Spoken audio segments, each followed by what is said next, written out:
उत्तर प्रदेश में पंचायत चुनाव हुए कोरोना के संकट काल में,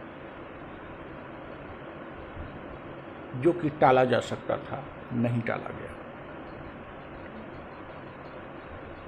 इस महामारी को गति मिली, आनंद फानन में चुनाव करा लिए गए और अब शपथ भी दिला दिया गया। हालांकि पहले भी ऐसा होता रहा, कब तक ऐसा होता रहा? ग्राम प्रधानों को शपथ दिला दिया गया। अब ग्राम प्रधान कैसे काम करेंगे, इसकी ट्रेनिंग कौन देगा? उनका सेक्रेटरी। ग्राम पंचायत का जो सेक्रेटरी होगा वही ग्राम प्रधान को ट्रेनिंग देगा। ट्रेनिंग क्या देगा? पट्टी पढ़ाएगा। वैसे तो प्रशिक्षण का जो महत्व है वो लगातार घटता जा रहा है। आज अगर Lal Bahadur Shastri academy of administrative science administration IAS की ट्रेनिंग देने वाले मसूरी के लाल बहादुर शास्त्री एकेडमी को छोड़ दिया जाए और कुछ जैसे आईआरएस इत्यादि की भी ट्रेनिंग ठीक ठाक हो जाती है, तो हम नहीं समझते राज्य की कोई सरकार अपने अधिकारियों कर्मचारियों के लिए ट्रेनिंग की कोई समुचित व्यवस्था दे पाए। दिखाने के लिए ट्रेनिंग कॉलेजेज हैं, ज्वाइन करा देंगे, 1 साल बाद ट्रेनिंग कराएंगे, 6 महीने बाद ट्रेनिंग कराएंगे। जब वो भ्रष्टाचार की गुट्टी पी लेंगे तब आप ट्रेनिंग देंगे।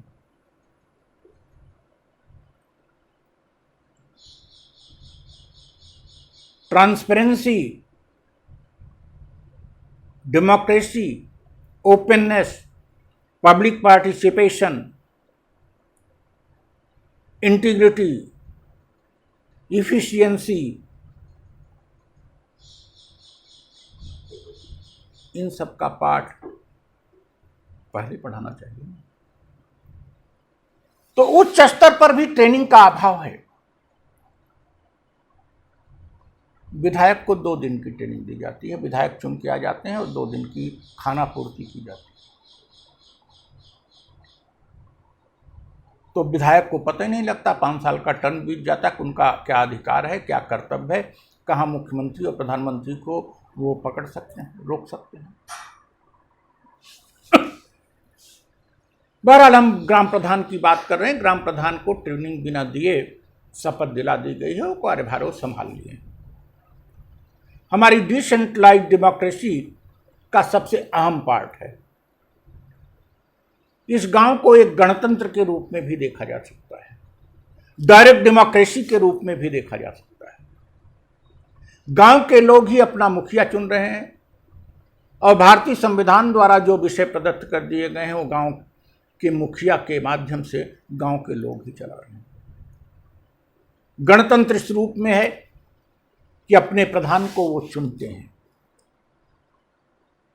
उस पंचायत के सदस्यों को चुनते हैं। और डायरेक्ट डेमोक्रेसी इसलिए है कि ग्राम के सभी वयस्क लोग ग्राम सभा के सदस्य होते हैं और सभी लेजिस्लेशन का काम और सभी महत्वपूर्ण निर्णय जो ग्रामवासियों को बेनिफिट्स देने हैं उसका निर्णय ग्राम सभा में होना चाहिए। ग्राम सभा की बैठक में डायरेक्ट डेमोक्रेसी पेपर पर कितना अच्छा लगता है। हम विदेशों में जाते होंगे या बड़े बड़े सभागारों में जब लेक्चर देते होंगे हमारे विद्वान, दबी भाषा में, क्योंकि व्यवहार नहीं है, और हमारे राजनेता सत्तासीन बड़े भाव से तो कहते हैं we have decentralised democracy, our democracy is in 3 stages and in 3rd stage there are 3 stages, that means there are 5 stages। कितनी अच्छी बात है। व्याख्यान हम दे सकते हैं कि हमारा लोकतंत्र 3 चरणों में है। केंद्र, राज्य और पंचायत। यही नहीं, पंचायत में भी हमारे 3 स्तर हैं, जिला पंचायत, ब्लॉक पंचायत और ग्राम पंचायत।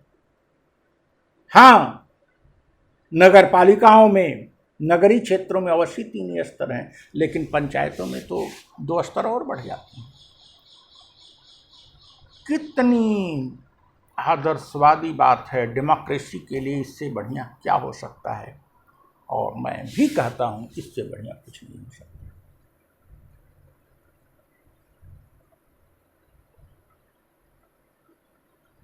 संघीय व्यवस्था हमारे मूल संविधान का आधारभूत ढांचा है। केंद्र और राज्य 2 इकाइयां काम करें, आधारभूत ढांचा है। और 1993 से तीसरी इकाई अर्बन क्षेत्रों में म्यूनिसिपैलिटी के रूप में, नगर पालिकाओं के रूप में, और रूरल क्षेत्र में पंचायत के रूप में संवैधानिक स्थान प्राप्त कर सके। अगर किसी देश के एक नागरिक को, गांव के रहने वाले नागरिक को 5 स्तर पर अलग अलग दायित्व निभाने वाले उसके प्रतिनिधि मिलें, तो इससे अच्छी क्या बात है। लेकिन फिर भी वह गरीबी, बेरोजगारी से जूझ रहा है, रोजी रोटी के लिए जूझ रहा है, और कोरोना संकट में उसको दवा भी नहीं मिल रही है। सिद्धांत में हमारा संविधान कितना परिपक्व हो चुका है पंचायत राज व्यवस्था को और नगर पालिकाओं को संवैधानिक दर्जा देने का, लेकिन व्यवहार में ग्राम के एक व्यक्ति के पास कितने प्रतिनिधि हुए निर्वाचित? ग्राम सभा का सदस्य, ग्राम पंचायत का सदस्य उसके द्वारा निर्वाचित, ग्राम प्रधान उसके द्वारा निर्वाचित है 2, ब्लॉक पंचायत का सदस्य उसके द्वारा निर्वाचित है 3, जिला परिषद का सदस्य उसके द्वारा निर्वाचित है 4, विधानसभा का सदस्य उसके द्वारा निर्वाचित है 5, और लोकसभा का सदस्य उसके द्वारा निर्वाचित है। प्रत्येक ग्रामवासी अपना प्रतिनिधित्व करने के लिए 6 लोगों को विभिन्न स्तरों पर निर्वाचित कर रहा है, लेकिन जब उसको संकट आता है तो 6 नदारद, 6 किम कर्तव्यम हो। प्रधान और जिला परिषद सदस्य की तो बात ही छोड़ दीजिए साहब, ग्राम पंचायत के सदस्य की बात ही मत करिए। विधायक भी कह रहा है कि मुझे बेड नहीं मिल रहा है, मुझे अस्पताल में दाखिला नहीं मिल रहा है।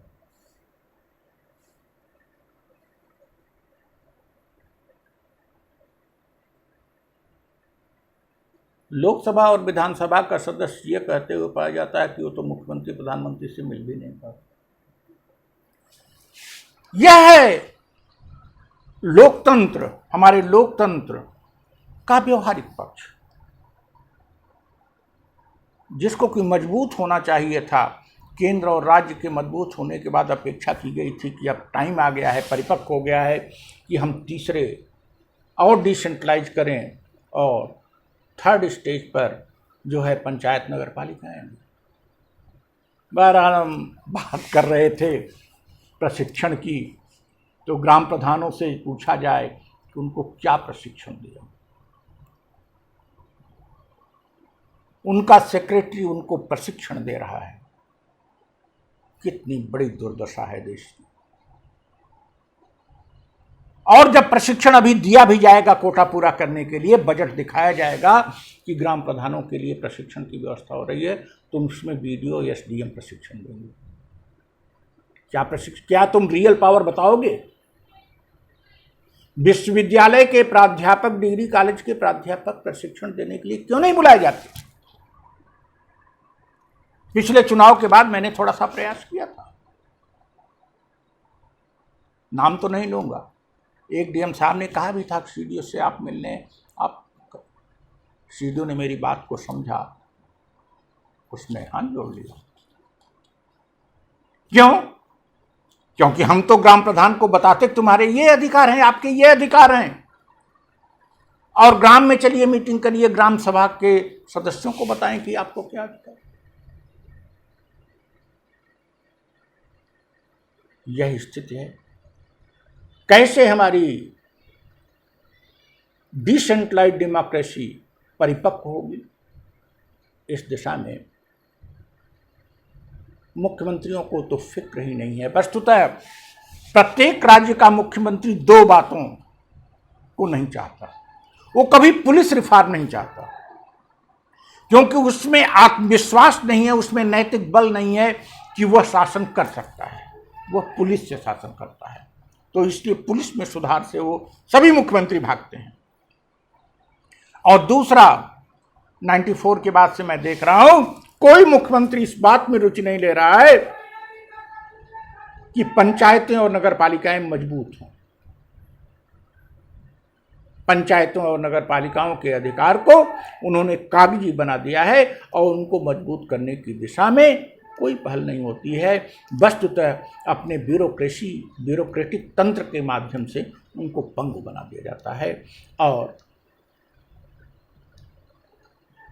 पंचायतें जो कि महत्वपूर्ण सेवाएं दे सकती थी, जो कि ग्रामोत्थान में सबसे अहम रोल अदा कर सकती थी, नगरपालिकाएं जो कि नगरों के विकास में महत्वपूर्ण भूमिका निभा सकती हैं, वो नहीं निभा पा रही हैं।